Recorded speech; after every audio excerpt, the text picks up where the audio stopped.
No, no soy capaz, sencillamente aprendí a identificar. Se camuflan bien, ¿eh? ¿Quién ha dicho? ¿Alguien sabe si habrá práctica? Ya he mencionado hace rato de que el profesor, o sea, que no tiene intención de la práctica y pregunta y no olvidó. ¿Sabes que siento? Mi cabecita está más y ahora porque se acuerda de derecho. Y me da cuenta pasar el tema por el culo.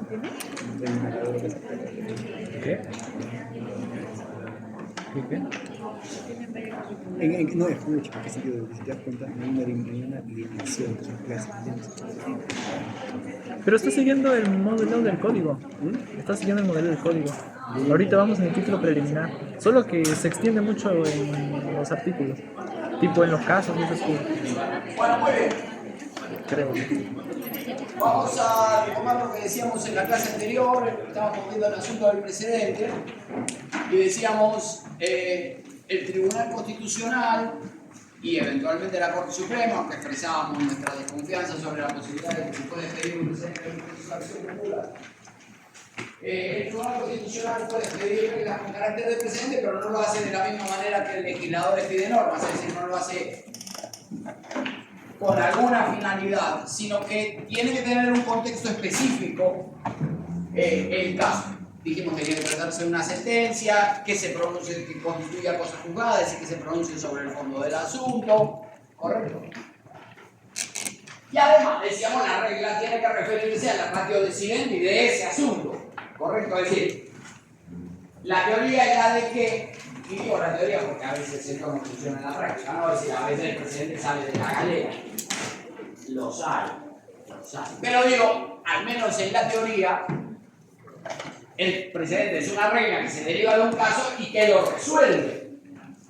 Es una explicación, digamos, la ratio decidendi, es decir, el fundamento que conduce a la decisión, es la regla que debería, aquella en la que debería consistir el precedente, es la que soluciona el caso y en consecuencia es la que habremos de utilizar como criterio de solución para los siguientes.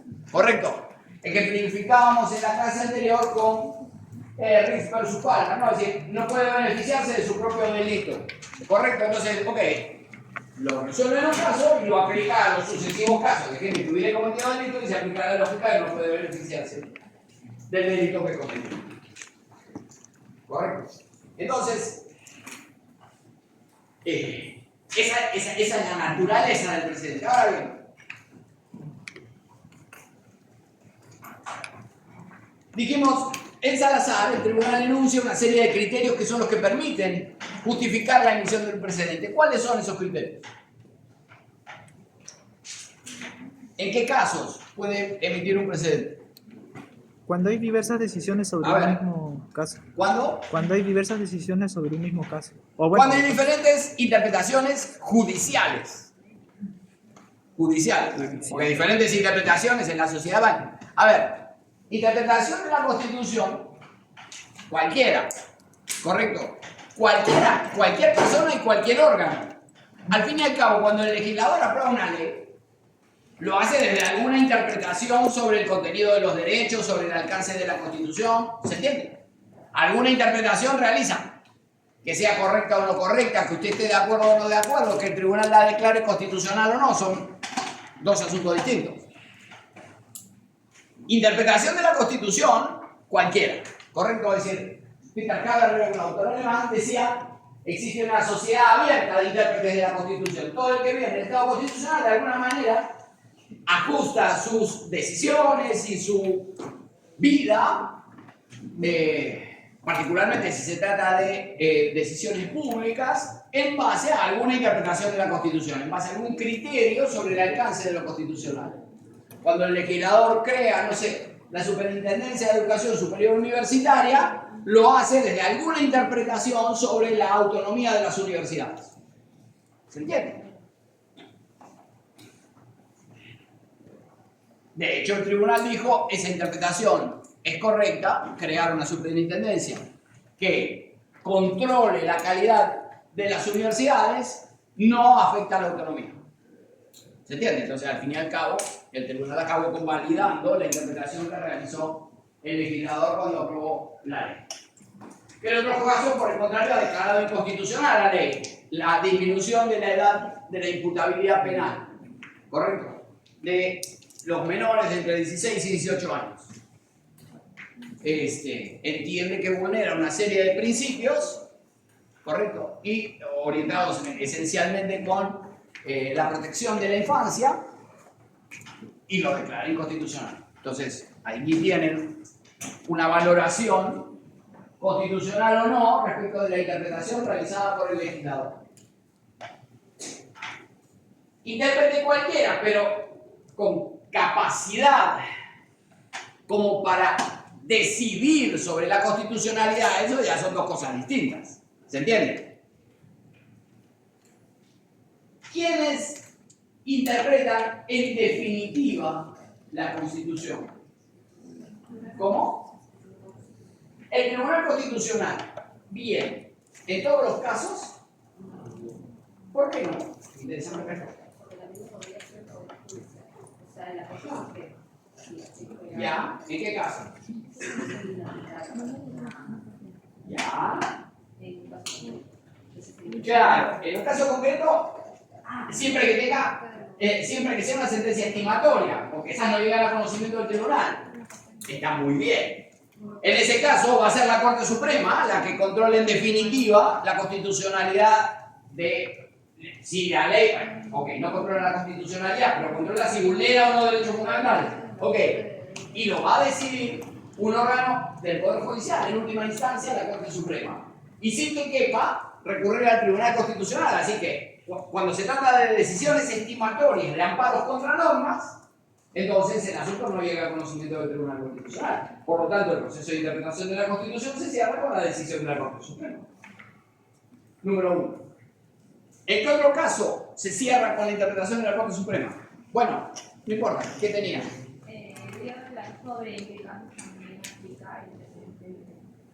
Ahora vamos. Recuérdeme que regrese usted. Sí. ¿En qué otro caso se cierra con la decisión del Poder Judicial? Dijimos que el proceso de acción popular no llega a conocimiento directamente, así que el proceso de acción popular también se cierra con la decisión de la Corte Suprema. Por otro lado, dijimos también el control difuso procede en los procesos de amparo, pero también en los procesos ordinarios. Perfectamente el juez de familia puede inaplicar la ley. Ejemplo, en su época ya no está vigente, pero estuvo en el Código Procesal Civil. Estaba previsto un plazo de prescripción para la demanda de reconocimiento de paternidad. La Corte Suprema dijo, no, espérate un ratito, condicionar el derecho del niño a conocer a sus padres no puede estar sujeto a un plazo de prescripción que era relativamente breve, de unos 6 meses. No puede estar sujeto a un plazo de prescripción de 6 meses. Entonces, ejerciendo el control difuso, inaplicó ese plazo del Código Procesal Civil. Era un proceso ordinario, no era un proceso de amparo, era un proceso de familia. Se discutía la paternidad de un niño. El padre decía, no, prescribió, no la puede santificar, debe traer presente. ¿Por qué? Porque había un plazo de 6 meses. Y el juez le dice, no seas pendenciero. Correcto, hazte cargo. No te vengas a esconder atrás del plazo del Código Procesal Civil. ¿Se entiende lo que digo? Y eso era un proceso de familia, eso no era un proceso de amparo, no se discutía un derecho constitucional, no se discutía nada, se discutía el reconocimiento de la paternidad del niño. El juez dice, ese plazo se encuentra en conflicto con el derecho del niño a conocer la identidad de su padre. No sabemos si es ese o no, obviamente no dice ese señor es el padre, lo que dice es, debe poder plantearse la controversia y resolverse el fondo. ¿Y eso conlleva una demanda de inconstitucionalidad? No, eso era un proceso civil, era un proceso de familia. ¿A futuro conlleva una demanda de...? No, la terminó derogando el legislador. Lo que pasa es que se empezó a inaplicar sistemáticamente. Una vez que la Corte Suprema lo dijo por primera vez, después los juzgados la empezaron a inaplicar sistemáticamente, así que la norma estaba materialmente vigente, pero materialmente muerta. Estaba vigente porque el ejercicio del control difuso no afecta a su vigencia. Pero, digamos, ya nadie la aplicaba y finalmente en alguna reforma del Código Civil fue derogado. Entonces, no salió por la vía del proceso de inconstitucionalidad, sino por la de la reforma del código. ¿Y formalmente dónde se dice? No, ya no está vigente. Por eso le decía, en su momento esta discusión comenzó con una decisión de la Corte Suprema, luego se extendió por los juzgados y luego finalmente el legislador la dio. Entonces decíamos, hay casos en los que el proceso de interpretación de la Constitución concluye, se cierra, no con la decisión del Tribunal Constitucional, sino con la de la Corte Suprema. Cuando ejerce el control difuso en procesos ordinarios, cuando ejerce el control difuso en procesos de tutela de amparo y la sentencia final es estimatoria, entonces no llega a conocimiento del tribunal, y en el proceso de acción popular. ¿Está bien? Entonces, para volver a lo que nos trajo hasta aquí, que era intérpretes de la Constitución, ¿no? Interpretaciones dispares, sí. Interpretaciones dispares, pero judiciales. ¿Se entiende? Esas son las que dan lugar al precedente. No la de operadores random. ¿Está bien? Criterios judiciales. Nada de random. ¿Y en qué caso utilizó ese criterio para establecer el precedente?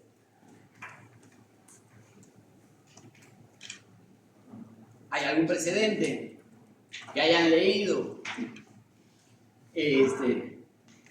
¿Ah? Se menciona en el caso de Llanos, el de Huachuco, pero esto no ha sido En Huatuco. En Huatuco. ¿El problema cuál era en Huatuco? ¿Qué era lo que se discutía ahí? En el caso de Huatuco, creo que se referenciaba al desempeño injustificado de una persona que tenía un cargo administrativo dentro de una municipalidad, si no me equivoco. No, en el Poder Judicial, pero no importa. Y en este caso, se decidió no restituir a esta persona porque no había conseguido su cargo administrativo por mérito propio. Creo que era un... El problema ahí era la consecuencia de la desnaturalización del contrato. Lo que pasa es que usualmente se contrataba por servicios específicos y la cosa que estos contratos... Servicios no personales, SNP. Ajá. Y estos, luego de que se acababa, se terminaba el contrato, había una desnaturalización. ¿Por qué? Porque los que trabajaban no hacían labores que eran cortas, sino eran labores duraderas, permanentes. A ver, vamos a ver Se esto. desnaturalizaba y a la hora que los pedían, estos demandaban por amparo porque pues habían desnaturalizado y habían afectado su derecho por el despido arbitrario. Por lo que al desnaturalizarse, demandaban por amparo y así conseguían que pues les devolvieran el trabajo de manera permanente, lo cual empezó a viralizarse en el campo. Bueno, porque todo el mundo empezó a hacer eso y ya, pues eso significaba para el Estado un problema. ¿Por qué? Porque estaba dando empleo a mucha más gente de manera permanente, lo que significaba... Ese es el problema sustantivo. Sin embargo, eso no es exactamente lo que pasa en Huatuco. A ver, vamos a ver esto. Primero, la contratación en el ámbito tanto público como privado puede tener distinta naturaleza, ¿correcto? Si yo contrato un técnico para que venga a mi casa a reparar mi computadora, ¿es un empleado? ¿Trabaja para mí? ¿Hay una relación laboral con esa persona? No, ¿verdad? No hay subordinación, no cumple horario, no trabaja con mis herramientas, no aplica un conocimiento teórico mío, no le doy instrucciones, no le doy órdenes, no le impongo sanciones. No hay una relación de subordinación, ¿correcto? En consecuencia, ese es un contrato de locación de servicios. Lo contrato para que preste un servicio. Presta un servicio y se va. Obviamente no tiene derecho a percibir una remuneración, no tiene ningún derecho laboral, porque no hay una relación laboral. La relación laboral presupone subordinación, presupone que usted trabaja en un lugar, ya sea presencial o remoto, pero hay relación de dependencia, se le asignan tareas, el empleador le asigna tareas, tiene capacidad para supervisar su trabajo, eventualmente le puede imponer una sanción, ¿correcto? Usted tiene que cumplir un horario, tiene un jefe. Todo esto supone una relación laboral. Por otro lado, hay diferentes modalidades de contratación y existen diferentes contratos que son de carácter temporal, ¿no? Por temporada, no sé, usted tiene una heladería, entonces obviamente necesita un conjunto más o menos grande de gente en verano, y en invierno no necesita toda esa gente. Entonces, pensando en ese tipo de negocios, el legislador habilitó la posibilidad de contratos de temporada. ¿Se entiende? Es decir, lo contrato para una temporada donde tengo una demanda importante y luego, porque si no, las empresas no podrían atender la demanda de la temporada alta, porque después, ¿qué hacen con el personal en la temporada baja? ¿Se entiende? Si tú contratas en tiempo indeterminado a las personas que necesitas en verano para una heladería, en invierno no van a tener tarea. ¿Se entiende? Entonces, por ejemplo, contratos con incremento de actividad. A ti te salió una exportación ocasional, esta. No es permanente, no es lo que hace tu actividad económica regular, es una actividad específica. Entonces, lo que la ley autoriza es que tú contrates personal para específicamente ese incremento de actividad puntual que es ocasional, que es temporal. Si fuera permanente, tendrías que contratar a tiempo indeterminado. ¿Qué pasa? Y por otro lado, también hay contratos que te permiten reemplazar un trabajador que está con licencia médica, por ejemplo. Claro, muy bien, contratos de suplencia. Este era el caso de la señora Guatuco. El problema aquí era que la señora Guatuco tenía un contrato de suplencia, pero no suplantaba a nadie.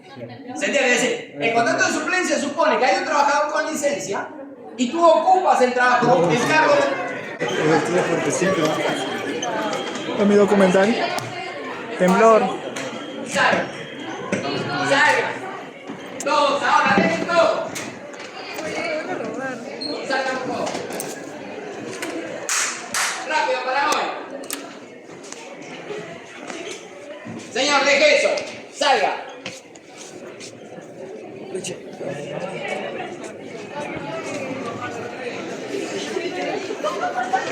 Hay que documentar todo. Kendra. Kendra, ¿verdad? No voy a grabar, voy a tomar fotos.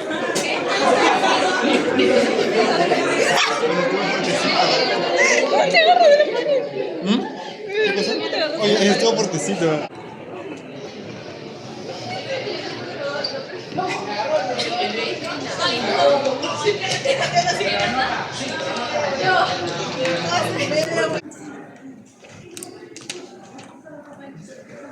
Yo lo primero que pensé, ¿no? Me van a quitar la tablet, voy a guardar. Bueno, se cayó Rafael López Aliaga. Se cayó López Aliaga.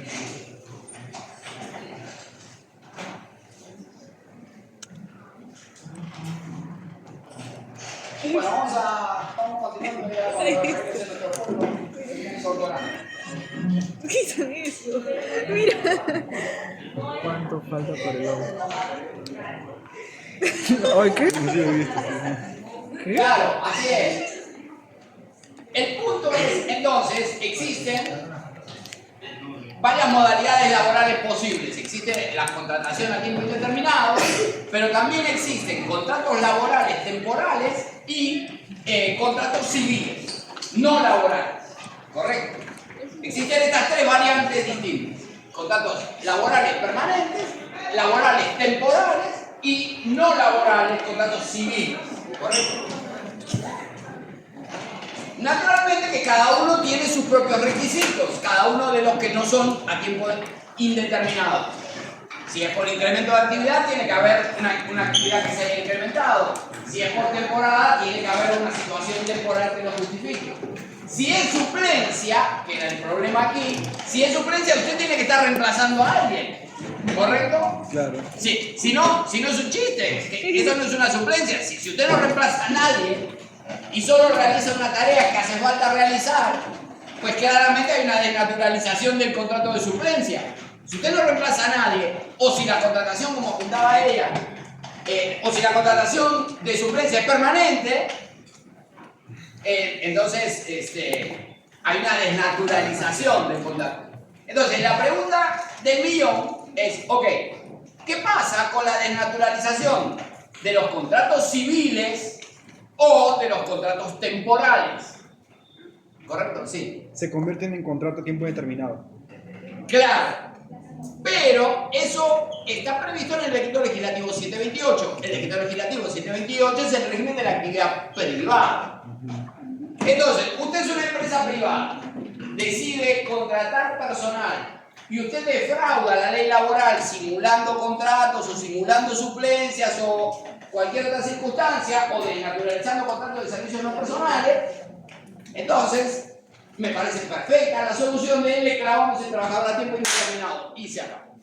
Ya está. ¿Está bien? Pero hay un problema cuando se trata del ámbito público. ¿Por qué? Porque piensen en la siguiente situación. Yo soy un funcionario público, digamos, alcalde de un distrito, y tengo mi grupo de amigotes inútiles y buenos para nada, ¿correcto? Pero claro, no los puedo contratar a tiempo indeterminado en mi municipalidad, ¿correcto? ¿Qué hacemos? Ya, muy bien. Lo contratamos por servicios no personales. Les pongo una tarjeta en el reloj y les digo, marquen su tarjeta todos los días. Le mando un correo electrónico y le notifico quién es su jefe. Le indico, su jefe se comunica con él y le indica cuál es el horario que debe cumplir. Si un día llega tarde le imponen una suspensión. Y después de todo esto, despido a mi amigote inútil y bueno para nada. ¿Qué es lo que va a pasar?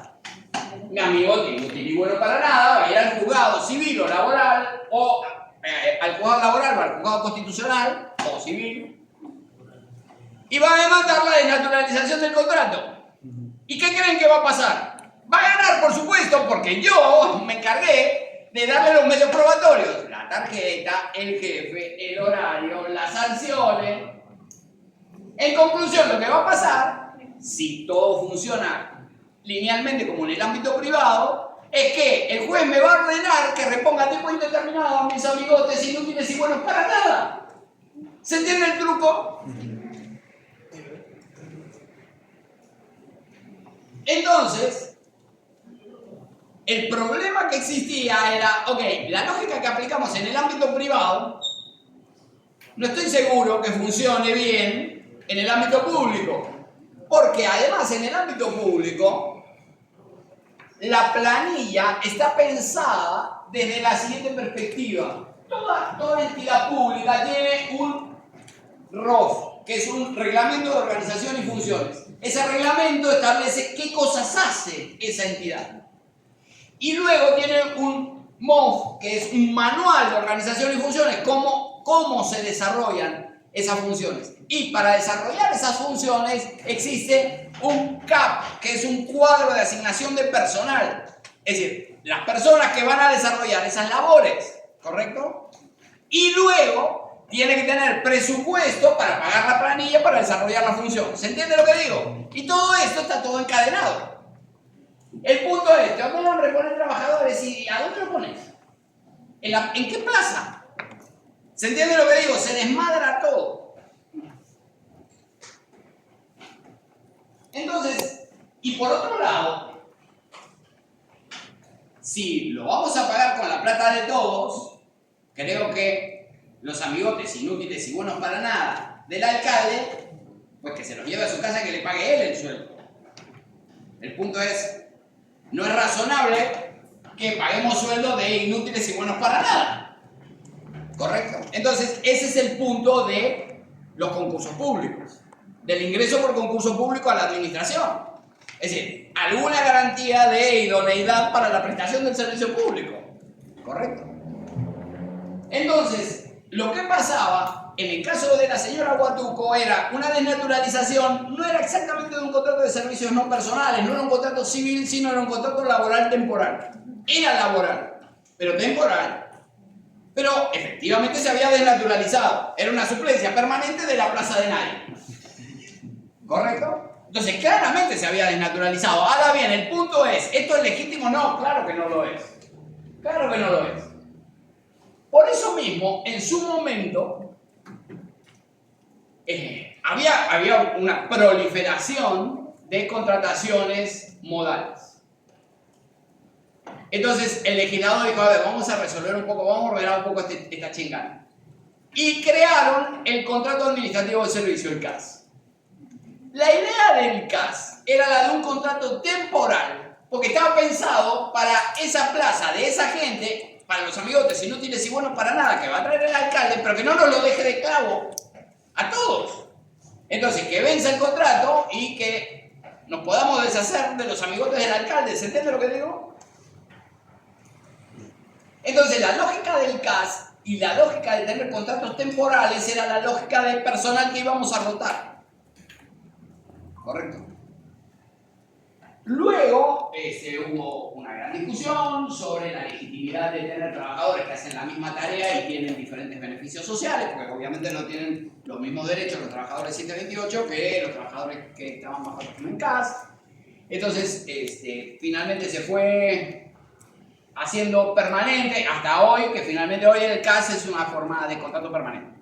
Entonces, de alguna manera, hemos vuelto al problema original. Vamos a ver con qué nueva solución creativa resuelve la administración el problema de los amigotes inútiles y buenos para nada de la ley.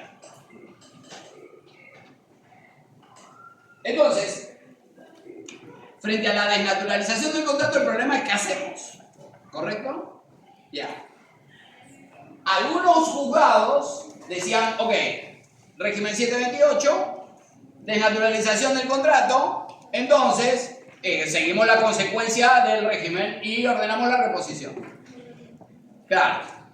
Y otros decían, no, pero espérate un ratito, porque eso funciona en el régimen privado, pero en la administración pública no funciona de la misma manera. En consecuencia, como no ingresó por concurso público, debe pagársele una indemnización, eso sin duda.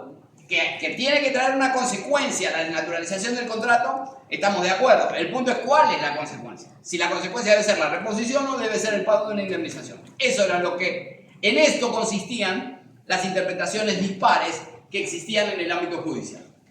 Entonces, en Huatuco el tribunal dice, vamos a resolver este asunto. ¿Correcto? ¿Y cuál es el criterio que fija?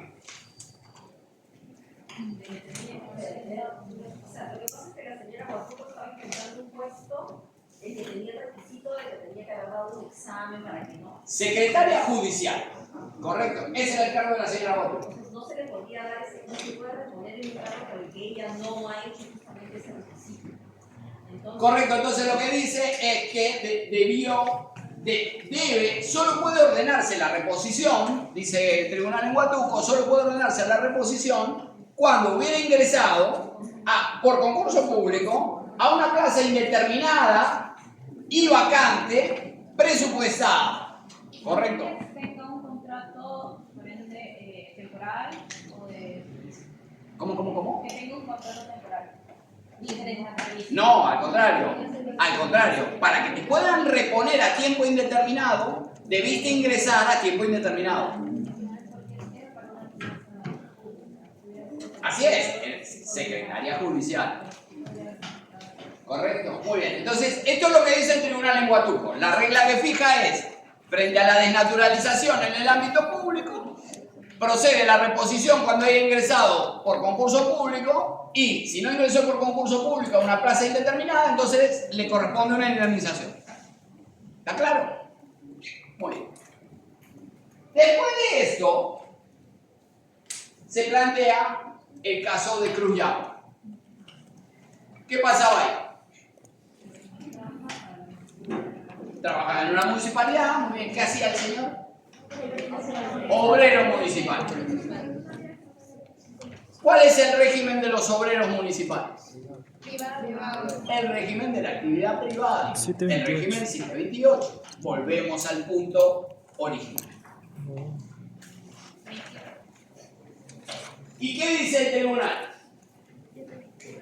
A ver, perdón, un segundito. Obreros municipales, para precisar qué cosa es obrero municipal. Obreros municipales son el personal de limpieza pública, el personal de parques y jardines y el personal de Serena. Todos estos pertenecen al rubro obreros municipales. ¿Está bien? Entonces, ¿qué pasaba en este caso? Ahora sí, disculpen, por favor. Lo que pasa es que para este puesto no se necesitaba entrar por meritocracia. Por eso es que al desnaturalizarlo, o sea, lo despiden por una cosa justificada y ahí se ordena su reposición a todo el contrato de trabajo. Ya, y desde la perspectiva del precedente, ¿qué pasó? ¿El tribunal cambió de precedente? Solamente No lo aplicó para el caso. para meterlos entre cuando estás por régimen privado cuando estás por régimen público. A esto la doctrina norteamericana lo llama distinción. Tenemos un caso relacionado con aquel en el que establecimos el precedente, pero donde el supuesto fáctico no es el mismo. Si fuera el mismo habría que aplicarle la regla del precedente. Pero lo que el tribunal dice, incluyamos, es, pero el problema es que los obreros de Parques y Jardines no realizan carrera administrativa. Entonces, este caso, el de los obreros municipales, es diferente del de los trabajadores de la administración pública que realizan carrera administrativa. Entonces, en este caso, no resultará exigible el ingreso por concurso público para ordenar la reposición. ¿Está bien? No se ha apartado del precedente, no ha cambiado el precedente. El punto es que el supuesto fáctico de este caso que tiene que resolver ahora es distinto de aquel que dio lugar al establecimiento del precedente. Por eso decía que la lógica del precedente es la de la ratio decidendi del caso previo. Tiene que haber un caso anterior y la solución de ese caso anterior va a marcar a los casos sucesivos a los que se aplica. Los jueces no pueden ni dejar de aplicar ni apartarse del precedente establecido por el Tribunal Constitucional. Es una regla en principio obligatoria. El tribunal dice que tiene prima facie los mismos efectos que la ley. ¿Correcto? En consecuencia, no hay apartamiento del precedente, pero eso no quiere decir que el precedente se aplica a todos los casos. Se aplica a los casos análogos a aquel que dio lugar al establecimiento de la regla. Si el caso que tiene que resolver es uno distinto, pues entonces la regla con la que se vaya a resolver puede ser una diferente. Quería ver en el de... incluyamos en el último. No, ¿este incluido no? Ah, sí, ahí, ok. Léete el 13, creo que es el 13. Ya. Ahí están los En este requisitos. sentido, y sobre la base de lo anotado hasta aquí, este tribunal considera conveniente explicitar cuáles son los elementos o presupuestos fácticos que, conforme a lo establecido en el precedente Huatuco, permiten la aplicación de la regla jurisprudencial ahí contenida. A. En caso debe referirse a la desnaturalización de un contrato que puede tratarse de uno temporal o de naturaleza civil, a través del cual supuestamente se incurrió una relación laboral de carácter permanente. Pausa. Es lo que yo les decía, contratos laborales temporales o contratos civiles. ¿Correcto? Muy bien, ¿qué más? B. Debe pedirse la reposición en una plaza que forma parte de la carrera administrativa, que, por ende, aquella a la cual corresponde acceder a través de un concurso público de mérito y que además se encuentre vacante y presupuestada. Correcto, entonces, si se trata de desnaturalización de contrato civil o laboral temporal y además ingresó por concurso público a una plaza presupuestada, entonces corresponde a la reposición. Si no realiza carrera administrativa, entonces puede ordenarse la reposición, aun cuando y se ha desnaturalizado el contrato, aun cuando no haya ingresado por concurso público. ¿Se entiende? Depende de las circunstancias. Sí. Pero hay una petición, dice que solamente si hay una vacante. Eso significaría que alguien ha ingresado con concurso público y, bueno, ya demandó porque no, y ya que existe la vacante, ya no lo podrían poner. Lo que pasa, efectivamente, hay un problema práctico, es que las plazas de la administración tienen límite, ¿se entiende? Lo que yo le decía antes, es decir, si usted desmadra el cuadro de asignación de personal, ¿después dónde lo pone? ¿Para hacer qué tarea? ¿En qué escritorio? ¿Se entiende? Entonces, obviamente esto ha generado 101.000 millones de discusiones. Pero en principio la lógica es la de tiene que existir, por eso lo de la plaza presupuestada. Tiene que existir presupuesto, si no, ¿con qué le pagamos? Tú ordenas que lo reponga y ¿con qué le pago? Discusiones sobre esto ha habido miles, sobre todo en fase de ejecución de sentencia. En algunos casos porque a la siguiente gestión del que repuso a sus amigotes inútiles y bueno para nada, no le daba la gana reponer a los amigotes del anterior. Entonces lo que pasaba era, en algunos casos con buena intención, en otros con mala, pero el punto era ¿con qué le voy a pagar a ese señor? Yo tengo unas plazas presupuestadas y eso no está presupuestado, ¿con qué le pago? ¿Se entiende lo que le digo? No, claro, yo tengo una pregunta, por eso digo, entonces, ¿hay un problema de discusión? Sí, claro, naturalmente, naturalmente. Por eso mismo, el tribunal dice hay que solucionar en la mayor medida posible el asunto de las reposiciones en la administración pública. En el ámbito privado no es un problema, porque el particular que pague sueldos ya está, es su problema. De naturalizó contrato, le clavamos el trabajador mismo. Pero en el ámbito público la cosa no funciona. Entonces sí podría denegarle la restricción. El tribunal le podría denegarle la restricción porque la plaza. Sí, claro, bueno, sí. Bueno, y cosas de esas han pasado, es decir, organismos que han desaparecido. ¿Se entiende? Sencillamente ya no existen. ¿Qué vamos a hacer?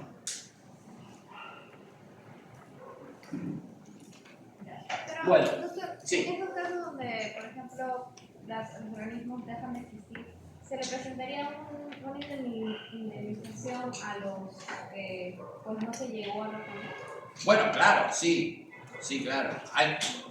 Lo que pasa es que el juez en fase de ejecución tendrá que ver cómo resuelve la situación de hecho que se haya presentado. Justamente a la hora de decir cómo se cumple la sentencia, si es que ha devenido en incumplible, digamos, es decir, si no se puede cumplir materialmente, habrá que ver qué medidas se adoptan para resolver la situación. Bueno, quería ir al siguiente problema que nos proponíamos abordar hoy. Vamos al código. Quería ir, cierra estas, así ya. Claro, eso. Al código.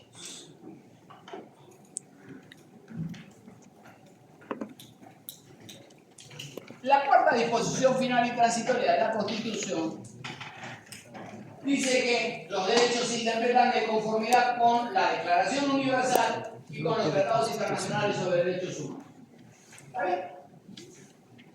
La lógica es fácil de entender. Si usted suscribe obligaciones internacionales, tiene que ajustarse al estándar convencional que usted mismo se obligó a atender. Sí. ¿Eso no podría indicar, a su parecer, una supremacía implícita de la Declaración Universal de los Derechos Humanos por sobre la Constitución? Bueno, mira, ha habido mucha discusión sobre la jerarquía de los tratados. Yo creo que no. No, porque, digamos, la convención se ratifica de conformidad con la Constitución. Lo hace usted a partir de la disposición constitucional. Entonces, es una actividad derivada de las competencias, el procedimiento, etcétera, establecido en la Constitución. En consecuencia, la norma se encuentra subordinada a la Constitución. ¿Se entiende? Un poco, esa es la lógica. Hay discusión sobre esto. Hay quienes dicen que y el tribunal lo ha repetido muchas veces, que los tratados internacionales sobre derechos humanos tienen rango constitucional. Ok, yo no creo eso. Yo no creo eso. ¿Por qué? Porque la Constitución no lo dice. El artículo 105 de la Constitución del 79 decía expresamente los tratados internacionales sobre derechos humanos tienen rango constitucional. Punto, se acabó. Tenía rango constitucional. El inciso 22 del artículo 75 de la Constitución argentina dice el tratado A, el B, el C, el D y el E tienen rango constitucional. Pero sin embargo, eso no es lo que dice la Constitución peruana. La Constitución peruana dice los tratados internacionales sobre derechos humanos, los tratados internacionales forman parte del ordenamiento jurídico nacional. Número 1. Es decir, no hace falta una ley de incorporación del tratado. Basta con que el Estado, siguiendo el procedimiento que corresponda, haya ratificado el tratado, ese tratado forma parte del ordenamiento jurídico nacional. ¿Está bien? Por la mera ratificación. Por otro lado, si se trata de tratados sobre derechos humanos, tiene un procedimiento especial. Requiere aprobación parlamentaria, además de ratificación por el Poder Ejecutivo. Por otro lado, también se pueden ratificar tratados que sean contrarios a la Constitución.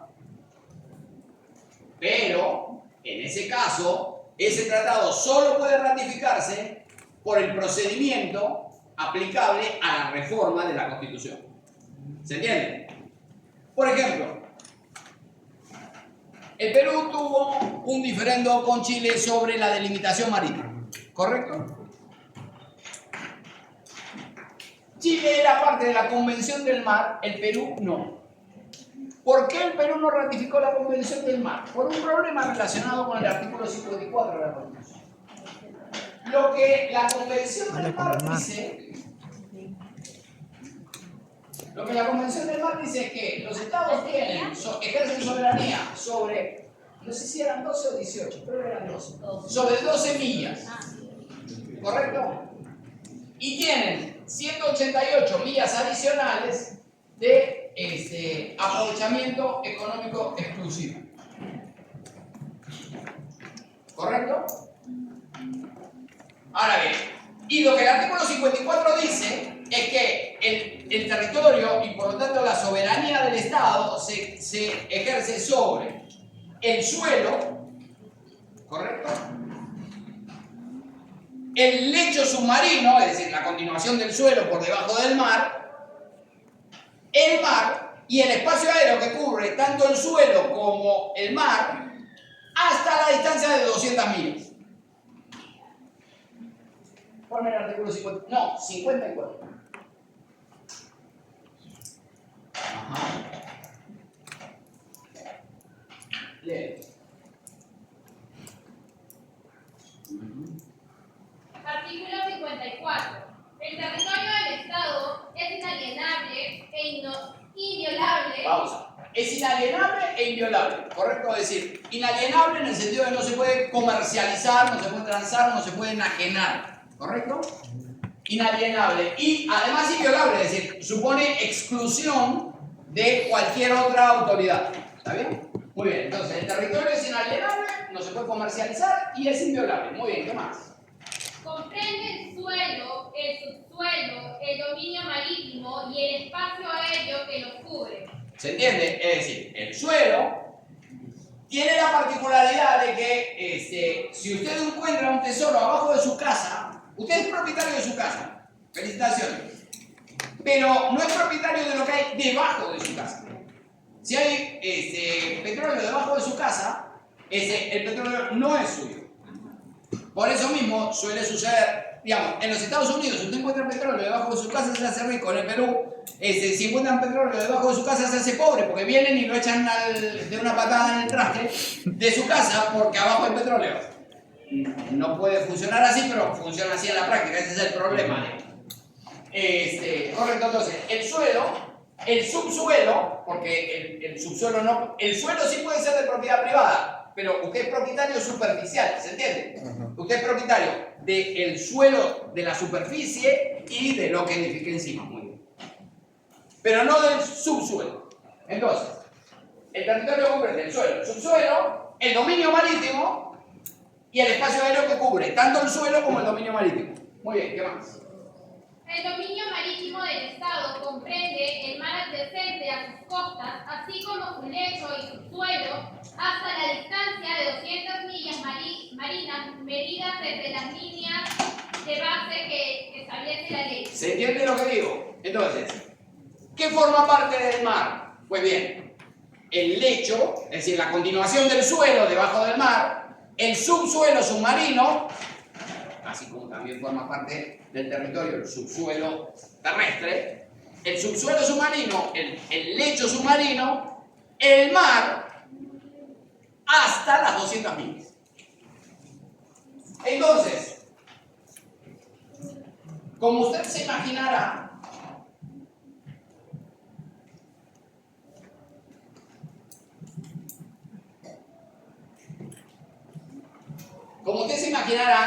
es lo mismo ser dueño que tener derecho de aprovechar económicamente una propiedad. Es decir, no es lo mismo ser propietario que usufructuario en el ámbito del derecho civil. ¿Se entiende? Usted no es lo mismo que un bien sea suyo que usted tenga derecho al aprovechamiento económico, es decir, que tenga un usufructo sobre el bien.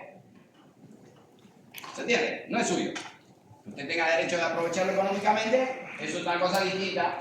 No puede disponer de él. El propietario sí. ¿Se entiende lo que digo? Tiene derecho a percibir los frutos. Correcto. Pero con los límites que pudiera derivarse del usufructo. Entonces, no es lo mismo soberanía que el aprovechamiento económico exclusivo. Entonces, ¿se pudo ratificar la Convención del Mar? Bueno, en principio sí se podría, solo que para ratificarla debe seguir el procedimiento de aprobación de las reformas de la Constitución. ¿Se entiende? Debe seguir el procedimiento del artículo 200. Es decir, aprobar en 2 legislaturas ordinarias sucesivas, con mayoría del número legal y someter el resultado a referéndum, o exceptuar el referéndum obteniendo mayorías de 2/3 en cada una de esas 2 legislaturas ordinarias sucesivas. ¿Correcto? Muy bien. Entonces, yo lo que creo sobre los tratados es que no tienen rango constitucional porque la Constitución no lo dice. Y creo que, obviamente, tampoco es que sean normas con rango de ley. Simples normas con rango de ley. Aun cuando en el inciso 4 del artículo 200, que se refiere a las normas con rango de ley, incluía los tratados sin apellido. ¿Correcto? Y digo que los tratados sobre derechos humanos no son una simple ley porque operan como pauta de interpretación de la Constitución. Y esto sí por mandato de la Constitución. La Constitución sí dice, ok, no dice que tengan rango constitucional, pero lo que sí dice es que los derechos reconocidos en la Constitución se interpretan de conformidad con esas obligaciones internacionales. ¿Correcto? Eso dice la 4ª disposición final y transitoria de la Constitución. Vamos al artículo 8º del Código. Está derogado, así que evidentemente esto no lo vas a leer. Muy bien. Ahora, dale. Primer párrafo. El contenido y alcance de los derechos constitucionales protegidos por los procesos regulados en el presente código deben interpretarse de conformidad con la Declaración Universal de Derechos Humanos, los tratados sobre derechos humanos de los que el Perú es parte, así como las sentencias adoptadas por los tribunales internacionales sobre derechos humanos en los procesos donde el Perú es parte. Ahí nomás, ahí nomás. Los procesos donde el Perú. Muy bien. Ahora quiero que agarren la 4ª disposición final y transitoria de la Constitución y la comparen con ese primer párrafo que acabamos de leer. Claro. ¿Qué diferencia hay? Sí. En la 4ª disposición se menciona que los tratados internacionales forman parte de la legislación peruana, si no me equivoco. Sí, no, eso no está en la 4ª disposición, está en el 55, pero ya, es así. ¿Y entonces? Claro.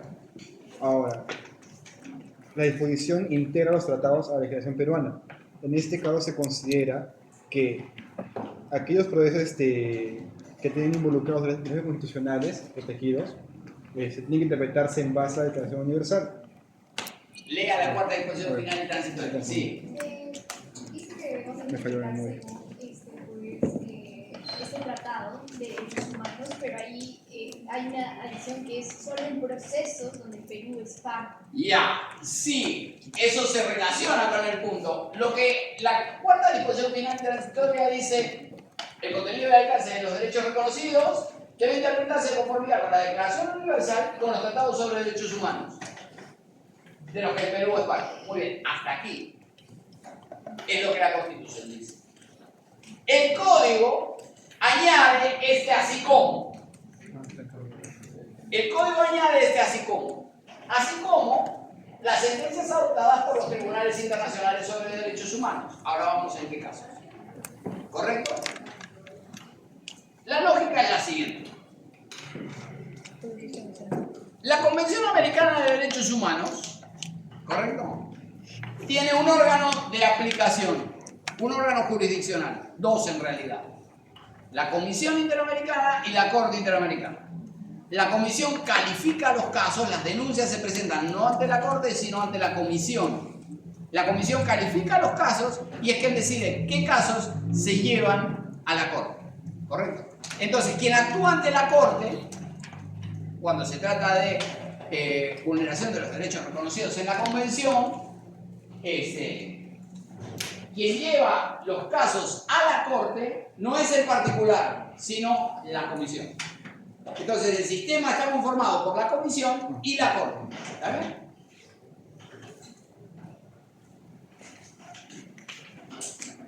El Perú ratificó la Convención Americana y simultáneamente, porque además se debe hacer en un documento separado, simultáneamente reconoció la competencia contenciosa de la Corte. ¿Correcto? Entonces, obviamente, si usted reconoce la competencia de un órgano, se somete a las decisiones que el órgano emita. Como es bastante evidente, no hace falta explicarlo, ¿verdad? Usted firma una cláusula arbitral, pues está claro que queda obligado a someterse al arbitraje y está claro que queda sometido a lo que en el laudo se diga. Se acabó. Usted decidió que esa fuera el modo de solución de la controversia. Usted, el Estado, en ejercicio de su soberanía, ratificó un tratado y además de ratificar el tratado y establecer un determinado estándar obligatorio para sí mismo, decidió que hay un órgano jurisdiccional de aplicación de ese tratado que verá eventuales denuncias contra él. Pues entonces tiene que atender a las decisiones que se emitan contra usted, si usted ratificó el tratado. Y además reconoció la competencia contenciosa de la Corte, algo que hizo el Estado peruano en 1978. Por lo tanto, queda claro que las decisiones de la Corte son obligatorias para el Estado peruano. Ahora bien, así como las sentencias adoptadas por los tribunales internacionales, en los procesos donde el Perú es parte. Porque claro, como se imaginarán, no es el Estado peruano el único que ratificó la competencia contenciosa de la Corte. ¿Correcto? Tampoco todos los del ámbito americano, pero una buena cantidad de ellos han reconocido la competencia. Entonces hay casos, hay sentencias contra Ecuador, contra Bolivia, contra Venezuela. Bueno, Venezuela antes de que se retire.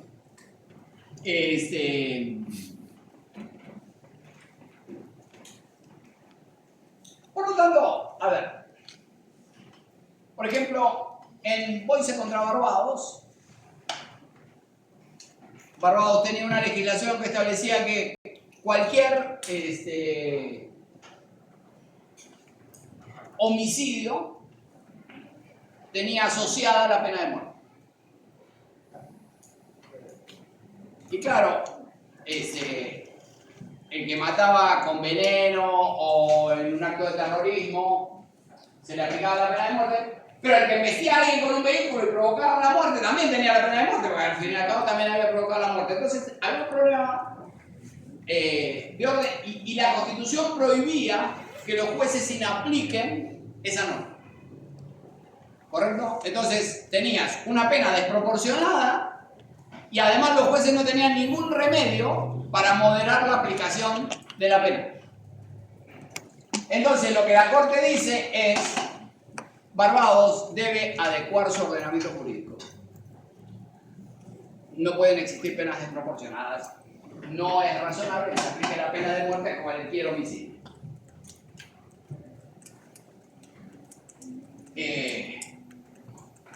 La Corte decide el caso de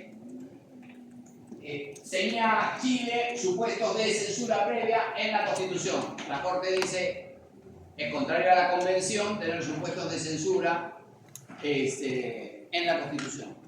Chile debe modificar su Constitución.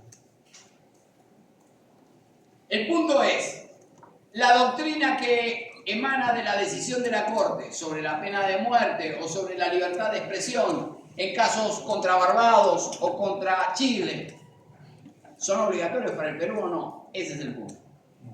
¿Se entiende lo que digo?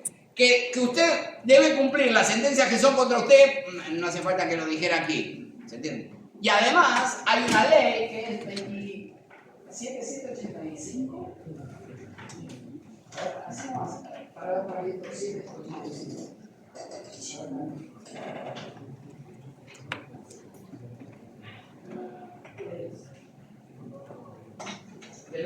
No, a ver, búscame la ejecución de sentencias internacionales. Hay una ley, que tiene un número parecido a este, hay una ley donde establece un procedimiento para el cumplimiento de sentencias de organismos internacionales. ¿Correcto? No, pero no busques por número, cámbialo. Es decir, es evidente que estoy equivocado sobre el número. Busca ley, ejecución, sentencias internacionales o tribunales internacionales. Tribunales internacionales.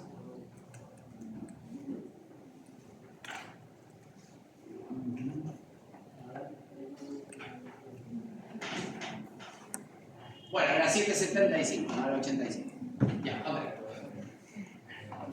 Tenemos un procedimiento, así que está claro que usted reconoce la competencia contenciosa de un órgano, debe atenerse a lo que decide. Sí, claro. El punto no es ese. ¿Sí? Esa era. No quiero ver el texto, solo para que tengan el número como referencia, ¿no? 27775. Ya. Volvemos al código. No, está bien. No se pasa. Bueno, no me voy a meter en el. Ahora bien. El punto es, eso está claro que usted tiene que cumplir con las sentencias que son contra usted, ya, muy bien. Bueno. Y además debe interpretar los derechos de conformidad con sus obligaciones. Muy bien. Aquí. Nada. Que nada del otro puede. Ahora bien, el problema es, ¿qué pasa con las sentencias emitidas contra los demás estados? Donde usted no ejerció el derecho de defensa ni metió su pico. El punto es, ¿son obligatorias esas decisiones para el Estado peruano o no? Esa es la discusión. ¿Por qué serían relevantes? Porque la Corte fija un estándar y dice tienes que observar determinados criterios en materia de libertad de expresión. Claro. La Corte en su jurisprudencia fija un estándar en un caso contra Guatemala, contra Dominicana, qué sé yo.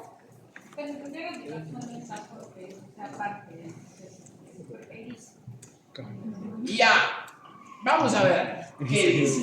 Yo tengo dudas sobre lo que dice. Vamos a dar un... Sí, a ver.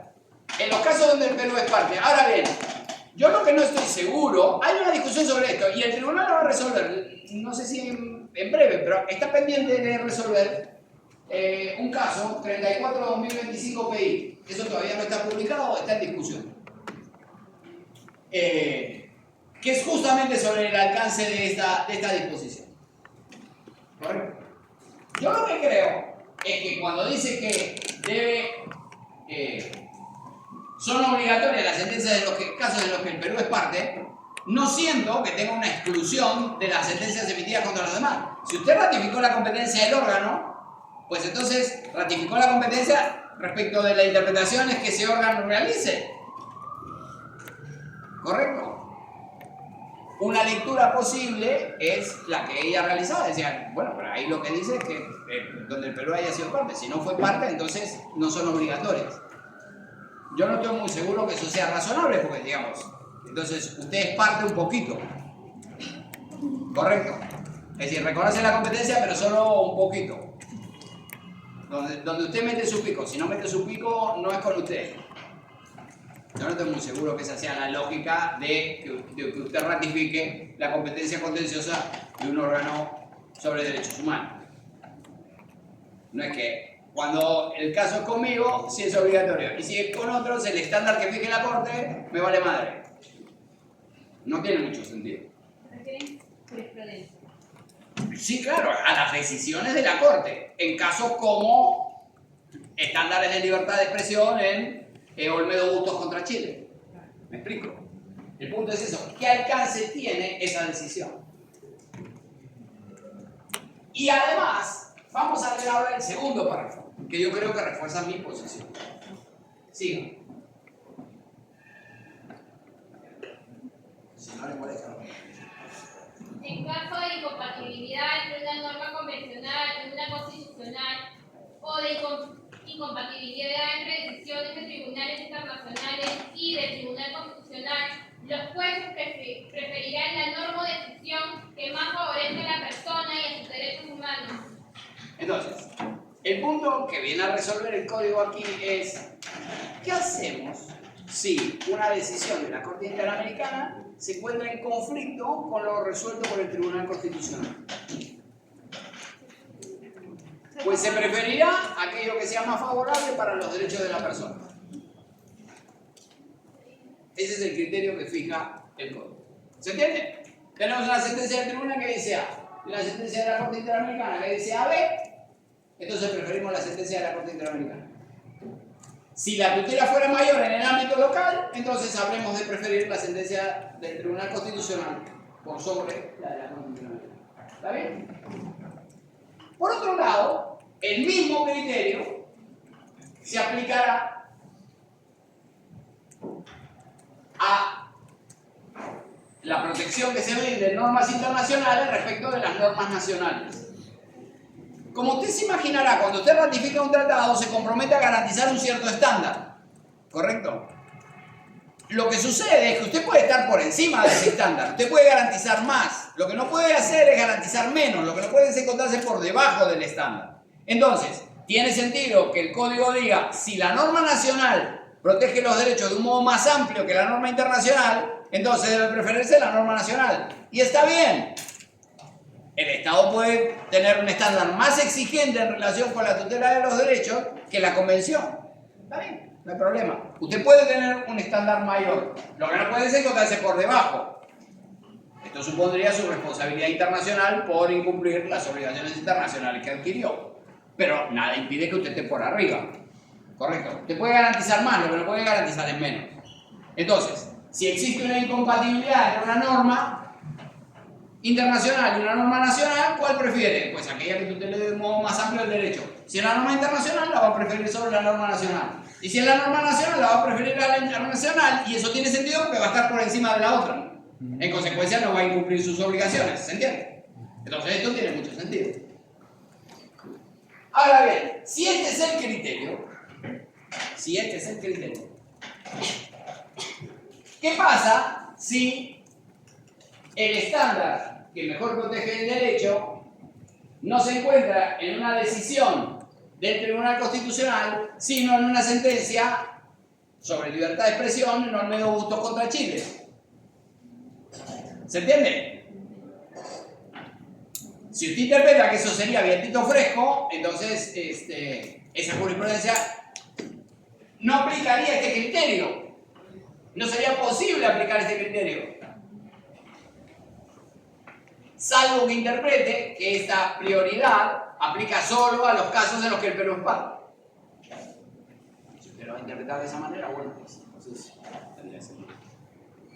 Pero me da la sensación de que el caso de conflicto entre decisiones de órganos nacionales y de tribunales supranacionales,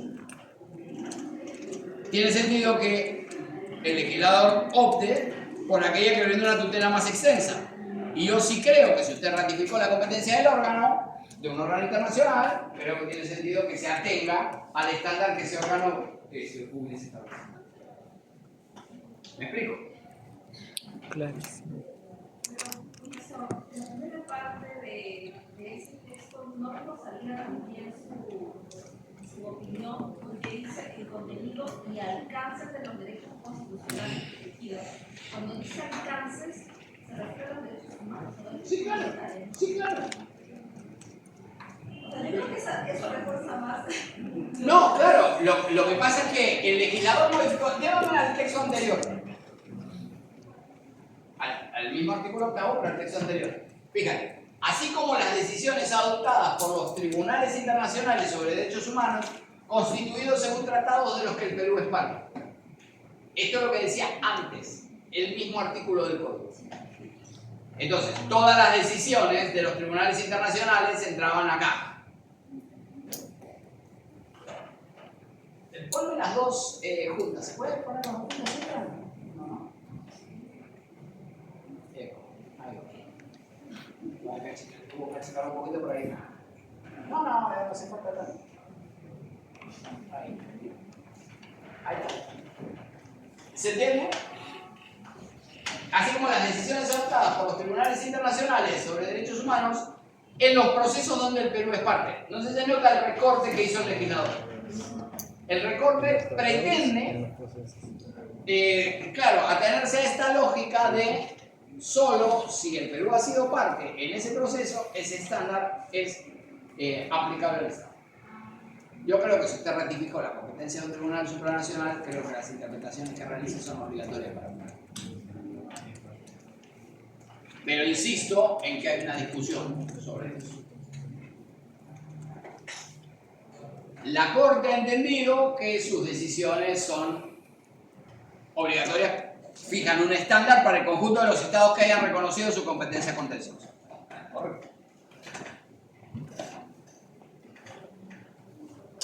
Así que vamos a ver qué resuelve el tribunal en primer lugar y luego eventualmente qué reacciones, si es que se presenta alguna, respecto de la perspectiva de la ley.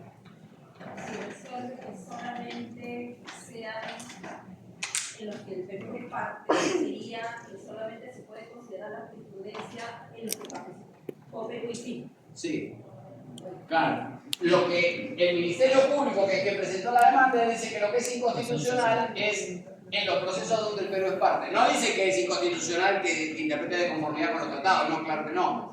Lo que dice es que las decisiones de los tribunales internacionales no pueden ser un estándar obligatorio para el Estado solamente cuando se trata de casos donde el Estado fue parte, sino en cualquier caso. Entonces, lo que cuestiona es esta fracción de la disposición.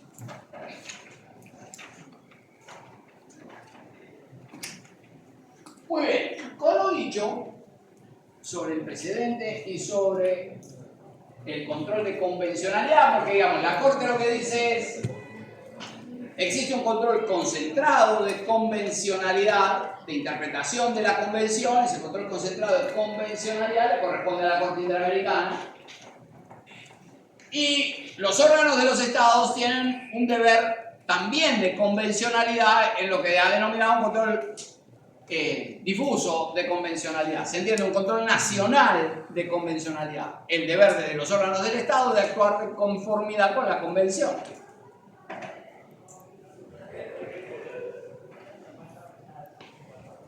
Correcto. Entonces, esta idea de actuación convencional de los órganos del Estado está relacionado con esta interpretación respecto de las decisiones de los tribunales internacionales y está en el aire esta discusión sobre de qué sentencias hablamos cuando hablamos de decisiones de la Corte Interamericana.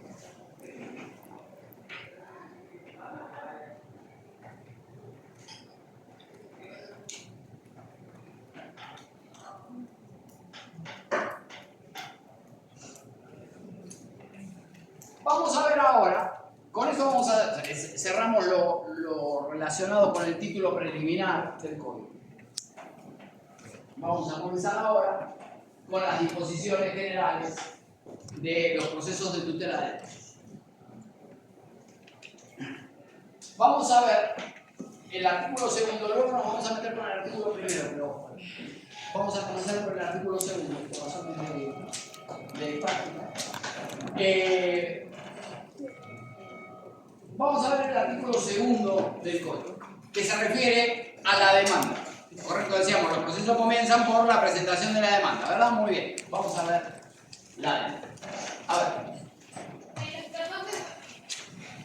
En los procesos de habeas corpus, la demanda puede presentarse por escrito o verbalmente, en forma directa o por correo, a través de medios electrónicos de comunicación u otro idóneo. Cuando se trata de una demanda verbal, se levanta la acta ante el juez y secretario sin otra exigencia que la de suministrar una sucinta relación de los hechos. Vamos. Entonces, como en los procesos de habeas corpus se encuentra en juego la libertad personal, ¿sí? y eventualmente la persona se encuentra privada de libertad. Digo eventualmente porque no es la privación de libertad el único supuesto que justifica la privación, la presentación del habeas corpus, ¿no? Es decir, el habeas corpus puede referirse a corregir las condiciones de la detención, puede referirse al respeto del debido proceso, a la investigación de la desaparición forzada, lo que fuera, ¿no? Es decir, hay diferentes supuestos, también procede respecto de la integridad personal, en fin. Pero puede suponer casos de restricciones para la libertad personal. En consecuencia, el legislador ha establecido un procedimiento especial para la demanda de habeas corpus. La demanda de habeas corpus puede ser presentada por cualquier medio. Por cualquier medio. Por escrito, eventualmente puede también ser presentada en forma verbal. En forma directa o por correo o a través de medios electrónicos.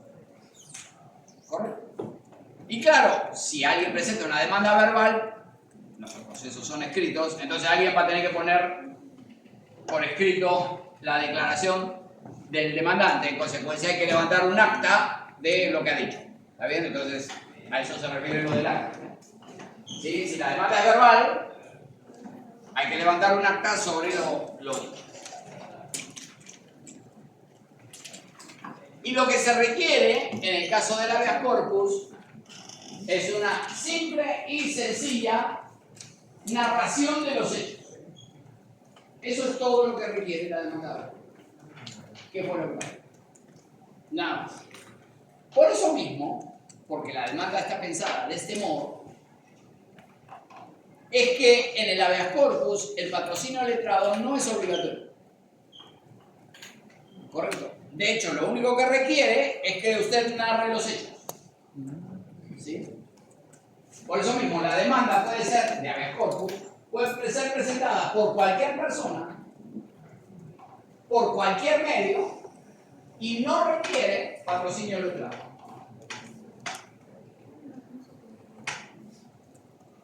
Como verán ustedes, esta regulación se refiere exclusivamente al habeas corpus. Los otros tres procesos de tutela de derechos vienen a continuación, ¿correcto? Entonces dice, en el proceso de habeas corpus esto funciona así, y en los demás, regular de otra manera. A ver, sí, sigue con los demás. En los procesos de amparo, habeas data y de cumplimiento, la demanda se presenta por escrito y deberá contener, cuando menos, los siguientes datos y anexos. 1. La designación del juez ante quien se interpone. Pausa. Ok. Lo primero que debe determinar es el juez ante quien se interpone.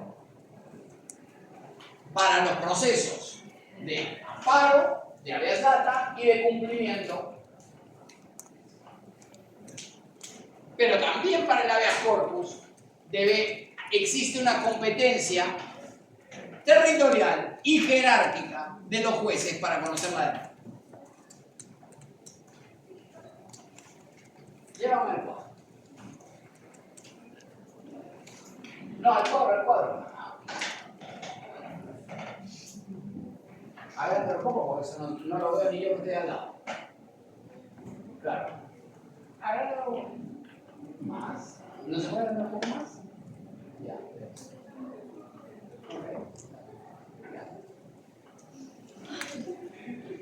No solucionamos el problema. Bien. Ok.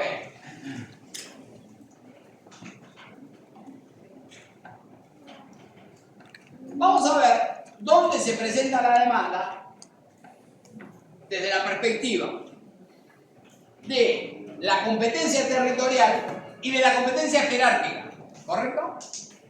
Como ustedes saben, el territorio está dividido en Cortes Superiores de Justicia, ¿correcto? Que es el ámbito de competencia de los jueces. Pues tiene competencia dentro de la Corte. El juez de Lima tiene competencia en la circunscripción de la Corte Superior de Justicia de Lima. En el Callao no tiene autoridad. ¿Correcto? Si requiere realizar alguna diligencia, exhortará al juez del Callao para que el juez del Callao lleve a cabo la diligencia que se requiere. ¿Correcto? Muy bien, en consecuencia, tenemos que saber ante qué autoridad se debe presentar la demanda en cada caso. Vamos a empezar por el proceso de habeas corpus. A ver. Léete el artículo 30. Bien.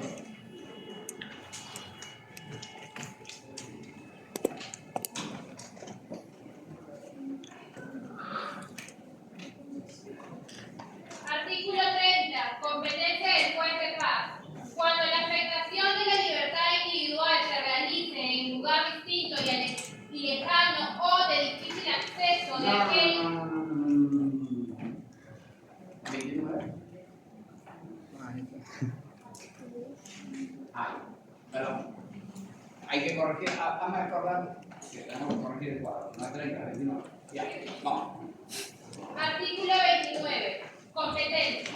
La demanda de habeas corpus se interpone ante el juez constitucional donde se produjo la amenaza o afectación del derecho o donde se encuentre físicamente el agraviado si se trata de procesos de detención arbitraria o de desaparición forzada. Muy bien. Entonces, 1. Como ustedes saben, esto ya lo hemos señalado antes. Vamos a ver si no. La estructura del Poder Judicial está dividida en 4 niveles diferentes. La de los juzgados de paz, la de los juzgados especializados, la de las salas especializadas y la de la Corte Suprema de Justicia de la República. ¿Correcto? Esos son los niveles jerárquicos que tiene el Poder Judicial. Las demandas de amparo, de habeas corpus, de habeas datos de cumplimiento, ninguna de ellas se presentan de los juzgados de paz. Así que esto no cuenta. Vamos a ver. La demanda de habeas corpus se interpone ante el juez constitucional. En consecuencia, el habeas corpus empieza por aquí. Ante los juzgados especializados. ¿Especializados en qué materia? En materia constitucional. Pero claro, no hay juzgados constitucionales en todas las cortes. La Corte de Arequipa tiene, los juzgados constitucionales, la Corte de Lima tiene, 10 u 11, no sé cuándo se ahora. ¿Y qué pasa en el Callao? Donde, por ejemplo, no hay juzgados constitucionales. Segunda disposición final y transitoria.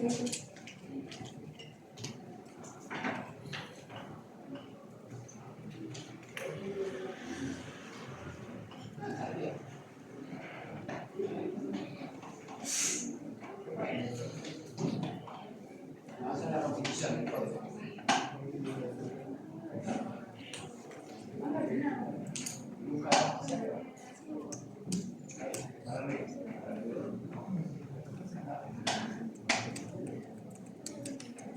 Segunda. Jueces especializados. Vamos. En los distritos jurisdiccionales del Poder Judicial donde no existan jueces ni salas constitucionales, los procesos de amparo, habeas data y de cumplimiento son de competencia de los juzgados especializados en lo civil o mixto, según corresponda y, en segunda instancia, las salas civiles correspondientes. En los procesos de habeas corpus, la competencia recae en los jueces de investigación preparatoria y, en segunda instancia, en las salas de apelación respectivas. Muy bien, correcto. Entonces, la demanda de habeas corpus se presenta ante los juzgados constitucionales, si es que la Corte existe. Si no existiera juzgado constitucional, entonces se presentará ante los juzgados de investigación preparatoria. ¿Correcto? Muy bien, esto es la resolución de primera instancia, es decir, la demanda se presenta en primera instancia ante los juzgados especializados. ¿Está bien? Tramita el proceso, luego vamos a ver cómo. Tramita el proceso, concluye con una resolución que pone fin al proceso, por ejemplo, un auto de procedencia o con una sentencia.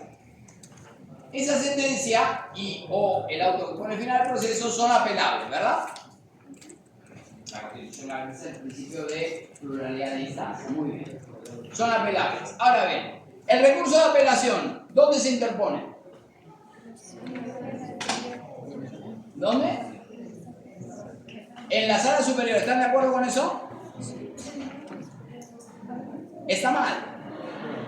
El proceso no lo tiene la sala, lo tiene el juez. El recurso se interpone ante el juez.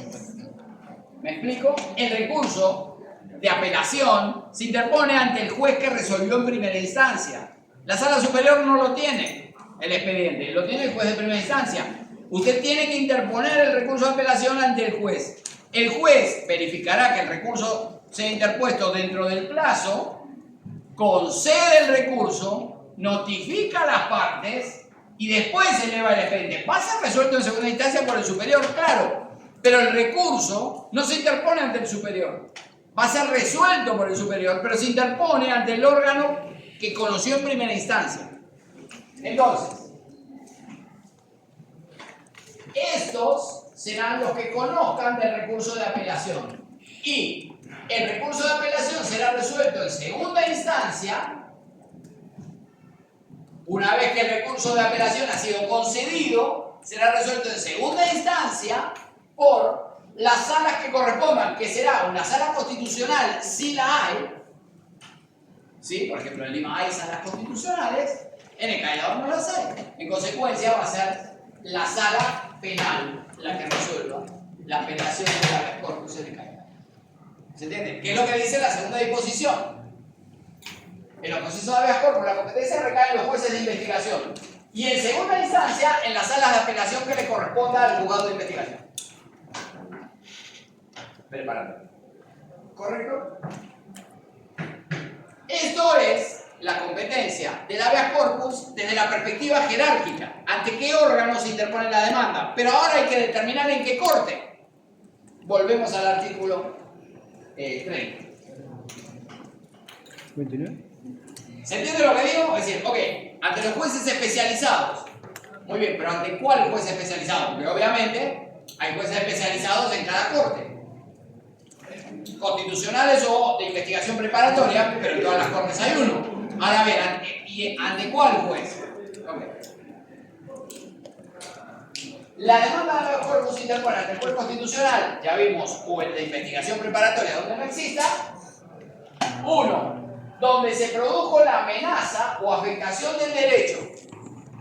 Por ejemplo, una persona es detenida en la puerta de la universidad. En consecuencia, será el juez constitucional o el juez de investigación preparatoria. No estoy seguro si esto pertenece a la Corte de Lima o a la Corte de Lima Este. No sé. ¿A Lima Este pertenece? Ok. Lima Este no tiene juzgados constitucionales. En consecuencia, el juez competente, si es detenido aquí en la puerta, sería el juez de investigación preparatoria de la Corte Superior de Lima Este. ¿Me explico? Del lugar donde se produjo la afectación o la amenaza. Dijimos también que podía proceder por amenaza, ¿correcto? De vulneración. Decíamos tanto el amparo como el habeas corpus. Aquí estamos pensando específicamente en el habeas corpus. Procede por vulneración o amenaza. Por ejemplo, un mandato de detención supone una amenaza cierta y de inminente realización. Pero la persona no está detenida. Entonces no se consumó la vulneración, existe solo una amenaza respecto de la libertad individual. Entonces, allí donde se hubiera producido la amenaza o donde se hubiese producido la vulneración. ¿Está bien? Supuesto número 1. O 2, donde se encuentre físicamente el agraviado. Porque perfectamente pudo ser detenido aquí y trasladado a la comisaría, a otra comisaría, una comisaría que tiene una jurisdicción distinta. Lo detienen en San Miguel, lo alojan en una comisaría del Callao. ¿Se entiende lo que digo? Entonces, si la persona fue detenida en San Miguel y se encuentra en una comisaría del Callao, ¿dónde podría presentar la demanda? En el Callao, o bien, el Callao no tiene juez de investigación, no tiene juez constitucional. ¿Dónde presentaría la demanda? A ver. ¿Dónde? En el juez del juzgado de investigación del preparatoria del Callao. Opción 1. O. No, sala no. El juzgado constitucional de Lima. ¿Se entiende? Esas serían las dos opciones. Y si el detenido en San Miguel es alojado en una comisaría de San Miguel. De la sala, ¿Ah? el juez especializado. Más fuerte. ¿Y habría alguna otra opción? No, ninguna, ya está. ¿Se entiende? Es decir, si está detenido en la misma jurisdicción en la que se produjo la detención o la amenaza, ya está, solo ahí. ¿Listo? Si fue detenido en San Miguel y se encuentra en el Callao, entonces podría ser en el juzgado de investigación preparatoria del Callao o en el juzgado constitucional de Lima. Si está detenido en Lima, pues solo el juzgado constitucional de Lima y Santiago. ¿Está claro? Entonces, así se determina la competencia territorial. Desde la perspectiva jerárquica, siempre jueces especializados, depende de la materia, si hay o no jueces constitucionales, en principio le corresponden a los constitucionales si no subieron, si no a los juzgados de investigación preparatoria, y de la corte donde se vulneró o amenazó el derecho a la libertad personal o donde se encuentra el afectado. ¿Está bien? El recurso de apelación de la sentencia o el auto que pusiera fin al proceso en primera instancia se interpone ante el juez de investigación preparatoria o ante el juez constitucional. Ese será el que conceda, o no, pero supongamos que está interpuesto dentro del plazo, el que conceda el recurso. Una vez que concede el recurso, notifica a las partes del concesorio, ¿sí? Les avisa. Se ha interpuesto el recurso, se ha concedido el recurso de apelación, se va a elevar al superior. El recurso de apelación puede ser interpuesto por cualquiera de las partes. Puede ser interpuesto por el demandante, puede ser interpuesto por el demandado, o eventualmente puede ser interpuesto por los dos. A ver.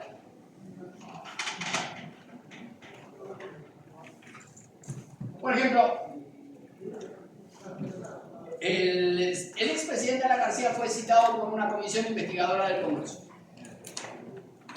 Lo citaban para declarar sobre una serie de presuntas irregularidades que habían ocurrido durante su gestión.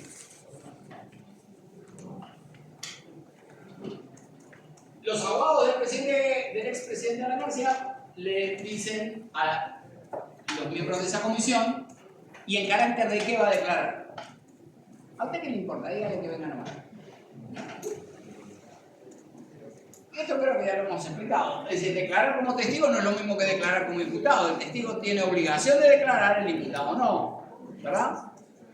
En consecuencia, no es lo mismo declarar como imputado que como testigo. El imputado se defiende declarando y eventualmente puede no declarar. El testigo no puede no declarar, salvo que acabe corriendo riesgo de autoincriminarse, en cuyo caso podrá no declarar, pero no porque el testigo pueda abstenerse de declarar, sino porque no tiene la obligación de declarar contra sí mismo. Y tendrá que expresar expresamente que se va a abstener de declarar porque podría atentar contra esta garantía. Correcto.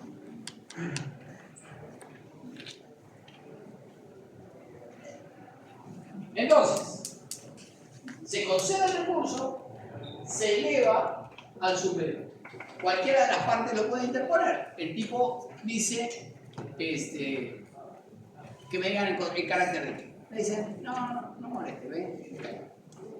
Entonces presenta su demanda de habeas corpus y dice, mira, esta situación vulnera mi derecho al debido proceso. Y en consecuencia, por ser vulnerado mi derecho al debido proceso en el trámite parlamentario, lo que pido es que me excluyan de ese proceso de investigación. Entonces el juez constitucional dice, bueno, efectivamente, si tú lo citas, tienes que decirle para declarar sobre qué y en qué condición. ¿Correcto? No es lo mismo declarar como imputado como un testigo, entonces le tienes que decir a quien sea que cites, le tienes que decir para declarar sobre qué y en condición de qué. Así que en este extremo fundada la demanda.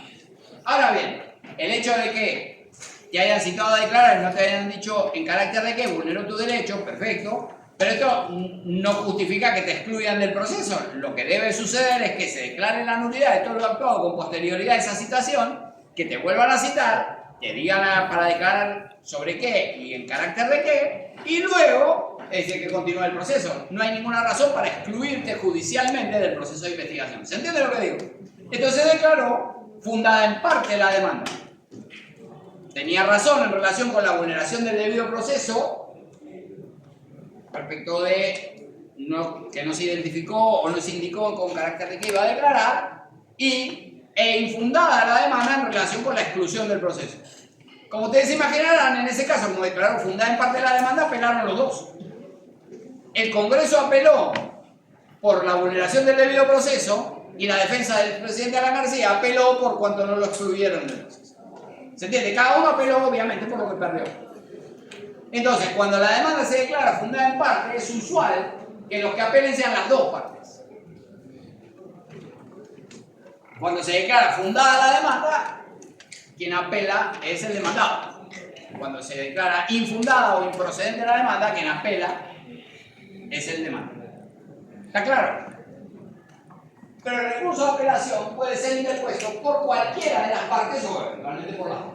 ¿Está bien? Cuando el asunto es resuelto en segunda instancia, es decir, tramitó originalmente aquí, en primera instancia, se interpuso el recurso de apelación, fue resuelto en segunda instancia por la sala. Si la resolución de la sala es infundada o improcedente, entonces procede el recurso de agravio constitucional. ¿Se entiende lo que digo? La apelación se interpone ante el juzgado, la concede el juzgado, la eleva al superior. El superior va a resolver en segunda instancia. Si declara infundada o improcedente la demanda, entonces procede el recurso de agravio constitucional. Y digo esto porque el inciso segundo del artículo 200 de la Constitución dice que el tribunal conoce de las resoluciones denegatorias en los procesos de tutela de derechos. En consecuencia, las estimatorias no conocen. Por lo tanto, si la sala no declaró infundada o improcedente, sino que declaró fundada la demanda, contra esta no procede ningún recurso.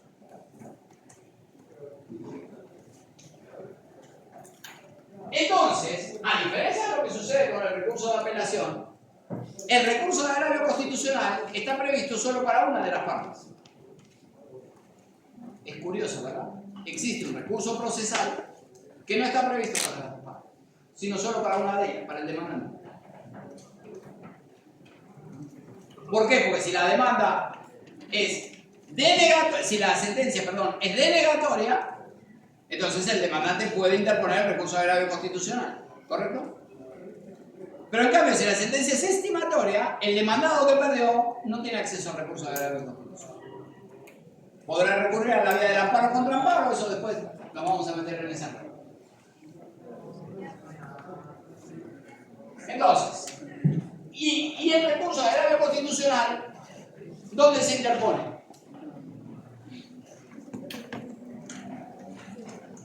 Siguiendo la lógica de la apelación, ¿no? Tiene la misma lógica. ¿Dónde se interpone? ¿Ah? A ver, ¿qué diría? No. Tiene la misma lógica, pero no es que se interponga en el mismo lugar. Recuerda, el recurso de agravio procede contra la resolución de segunda instancia. En consecuencia, ¿dónde tramitó en segunda instancia? Ante la sala. En consecuencia, ¿dónde va a interponer el recurso de agravio? ¿Ah? Ante la propia sala. Ante la propia sala. ¿Quién lo va a resolver? No. El tribunal, porque el recurso de agravio conduce al tribunal. Correcto, el tribunal conoce de las resoluciones de agravio. Aquí está. Muy bien, qué bonito. Se olvidó.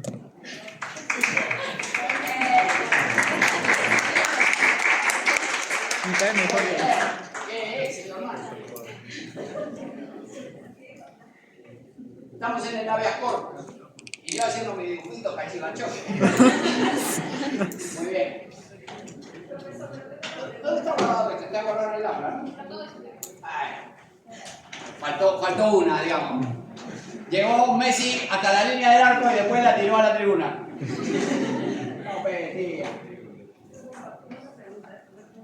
Cuando yo presento mi en la primera instancia se le dio la revisión, ¿qué es lo que revisa la primera instancia para pasarla a la Que tenga motivación y que esté dentro del plazo.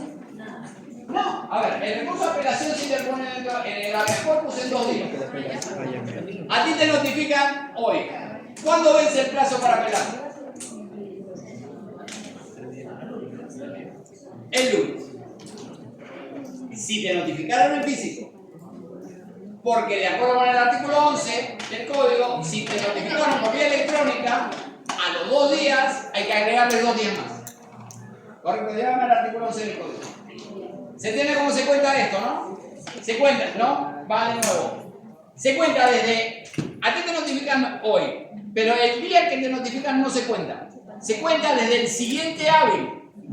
Entonces, hoy es jueves. Mañana viernes, que no es feriado, ¿correcto? Entonces, mañana se cuenta, viernes 1. Sábado y domingo no se cuentan. En consecuencia, el segundo día es el lunes, que tampoco es feriado. En consecuencia, viernes 1, lunes 2. Ahí vence el plazo para apelar. Ahora bien, dale, con el 11. Artículo 11. Notificación. Todas las resoluciones se notifican en la casilla electrónica.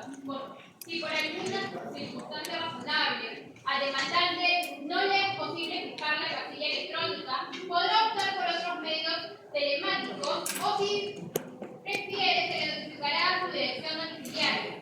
El plazo se inicia a partir de los 2 días posteriores a la notificación en la casilla electrónica o medio telemático por el que se optó, o desde el día siguiente de su notificación en la dirección domiciliaria. Si la notificación es física, se cuenta desde el día siguiente. Si la notificación es electrónica, se cuenta 1, 2 y después viene el primer día. ¿Se entiende? Si la notificación del habeas corpus fue electrónica y lo notificaron hoy, entonces mañana es el día 1 de la notificación, el lunes es el día 2 de la notificación, el martes es el primer día y el miércoles es el segundo. El plazo no es de 4 días, el plazo es de 2, solo que la ley establece que cuando la notificación es electrónica se le agregan 2 más. Porque si la notificación es física, entonces son solo 2. ¿Se entiende? ¿Y por qué se hace esa diferencia? Porque en teoría se hacía... Lo que pasa es que la entrega física supone una constancia fehaciente, en cambio la entrega electrónica es como más impredecible. Sí. Ah, claro. Hay una página del portal del Estado que permite contar los días hábiles. Entonces tú marcas días hábiles, muy bien, ponle 2 días hábiles a partir de hoy. 2, ponle ya, muy bien, calcular. Entonces te dice cuándo vence. Y así para cualquier plazo. Si es los 2, porque la notificación es electrónica, entonces le pones 4 días. ¿Cuándo vence?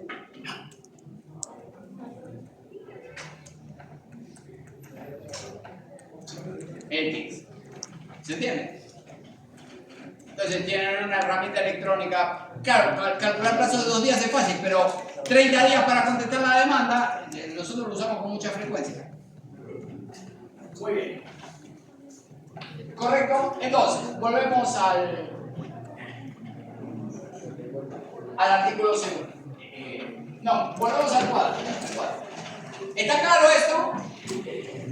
¿Dónde se interponen los recursos? ¿Dónde se interpone la demanda de habeas corpus? ¿Quién la resuelve? ¿Dónde se interpone el recurso de apelación?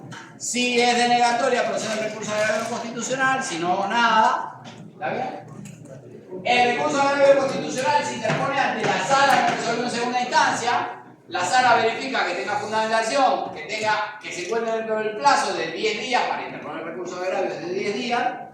¿Correcto? Verifica el plazo, concede el recurso de agravio y una vez que concede el recurso de agravio eleva el expediente al tribunal. Y como el Tribunal Constitucional no forma parte de la Corte Suprema, por eso no forma parte de la estructura del Poder Judicial, por eso no lo ponemos dentro de la pirámide si no fuera. ¿Se entiende? Porque el tribunal está diseñado en nuestra Constitución como un órgano constitucional autónomo. En consecuencia, Si el proceso inició por acá, el habeas corpus, entonces el recurso de apelación se interpone ante el juzgado, se concede el recurso, se eleva a la sala, ¿correcto? Si la resolución de la sala es denegatoria, procede el recurso de agravio constitucional. A ver, esta flecha, hay algo que no me gusta acá, creo que deberíamos diferenciar. Lo que pasa es que eso está pensado porque está superponiendo el habeas corpus con el proceso de amparo, porque hay amparos que empiezan por acá, luego lo vamos a ver cuando vemos el amparo. Entonces, cuando el amparo empieza por acá, este es el recurso de apelación. Pero, si lo dejamos así, pareciera que esta flecha se refiere al recurso de agravio constitucional y que el recurso de agravio constitucional lo resuelve la Corte Suprema. Entonces, hay que tener cuidado y creo que tenemos que separar en 2 o 4. Ya después te lo digo, pero digamos, en principio, contra la resolución de la sala, esta es la flecha del RAC, digamos, esta es la flecha del recurso de agravio constitucional. No esta. Esta se refiere a este trámite que empieza por acá. ¿Se entiende? Sí, claro, pero igual vamos a separar en 2 para que, porque a mí lo que me molesta es esta flecha de acá. Porque esta flecha de acá hace pensar que lo que llegó así iría acá. ¿Se entiende lo que digo? Y no es el punto. Lo que llegó aquí, y si el recurso de agravio constitucional interpuso acá, va a ir a parar aquí. ¿Me explico? ¿Por qué? Porque hay procesos de amparo que empiezan por aquí. Este es el recurso de apelación y contra esta procede el recurso de agravio constitucional. Pero eso lo vamos a ver a continuación. ¿Qué hora es? 8:30. Ya. Vamos a unos minutos más. Al cuadro de regreso. Esto es sobre el habeas corpus. ¿Está claro el habeas corpus? ¿Dónde? ¿Quién? ¿De qué manera? ¿Por qué medio? ¿Dónde se interpone el recurso de apelación? Muy bien. Pero en segunda instancia, cuando le dan fundada, ya al fin. Sí, se lo. O sea, el demandado ya no puede decir, No, así, lo único que le queda es el cuestionamiento por la vía del amparo si es que se vulneró el debido proceso. Pero si no se vulneró el debido proceso, el amparo con la decisión de segunda instancia está concluido. Y eso, lo otro también antes, ¿Lo otro qué es? lo del demandado. No, pero es un proceso nuevo. No, es un proceso nuevo. Empieza de cero. Sí. Así es. Si la resolución de segunda instancia, no importa la primera puede ser infundada y la sala la devuelve y declaró fundada la demanda. Si la sala declaró fundada la demanda, se acabó el asunto. Si el juez de primera instancia, por el contrario, declaró fundada la demanda en primera instancia, el demandado quedó, la sala la devuelta y la declaró infundada, contra esa sí procede el recurso de agravio constitucional. El demandado cuando sea infundada y procede. ¿Correcto? Volvemos a ver. ¿Qué?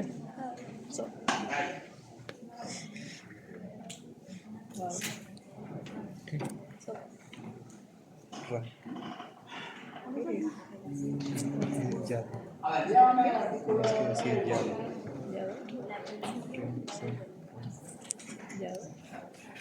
No, llámame el 42.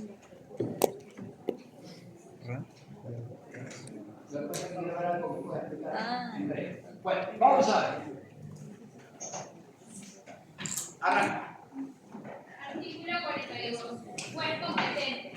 Son competentes para conocer el proceso de amparo a elección del demandante, el juez constitucional del lugar donde se presentó el derecho o donde tiene su domicilio el afectado o donde domicilia el autor de la infracción. Es competente. No, hay más, señor.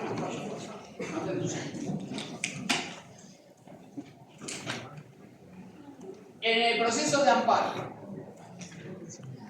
vamos a resolver la primera cuestión respecto de en qué corte. ¿Correcto? Respecto de en qué corte. Ya habíamos visto en el artículo 2 que la competencia corresponde a los juzgados constitucionales. ¿Correcto? Juzgados constitucionales y donde no existieran juzgados constitucionales, juzgados civiles. Y esta regla aplicable al habeas corpus se aplica también a estos tres de acá, a estos dos de acá. Así que la demanda de amparo, la de habeas data o la de cumplimiento se interpone ante el juez constitucional. Si no existieran jueces constitucionales, entonces se interpone ante el juez civil. ¿Correcto? Y si en la corte no existieran juzgados civiles, siempre va a existir algún juzgado mixto. ¿Correcto? Ahora bien, en el amparo, ante el juzgado constitucional, como regla, porque después, la próxima clase vamos a empezar a trabajar las excepciones a la regla, que las tiene. Con fe. Pero está en 3 artículos del código, no es mucho misterio, ¿se entiende? ¿No? ¿En qué corte? ¿Juzgados constitucionales? ¿Cuál juzgado constitucional o civil? ¿Cuál? Número 1. A elección del demandante. El demandante elige. ¿Correcto? Número 1. El juez constitucional del lugar donde se afectó el derecho. Yo tengo un terreno en Piura. Soñé, no cuesta. Tengo un terreno en Piura. ¿Correcto? El Ministerio de Transporte me notifica que van a pasar una carretera por ahí. ¿Correcto? Por encima del terreno.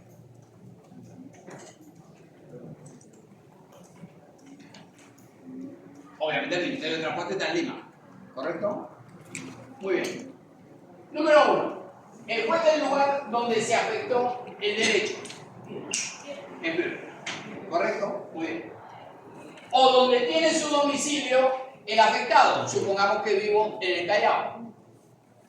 Entonces, podría ser o bien donde se vulneró el derecho, en Piura, o bien donde yo vivo, en el Callao, o bien donde domicilia el autor de la infracción. El Ministerio de Transporte tiene domicilio en Lima. En consecuencia, si yo tengo un terreno y se trata de una resolución del Ministerio de Transporte que amenaza el derecho de propiedad, y yo tengo domicilio en el Callao, entonces podría presentar ante el juez civil de Piura, ante el juez civil del Callao o ante el juez constitucional de Lima.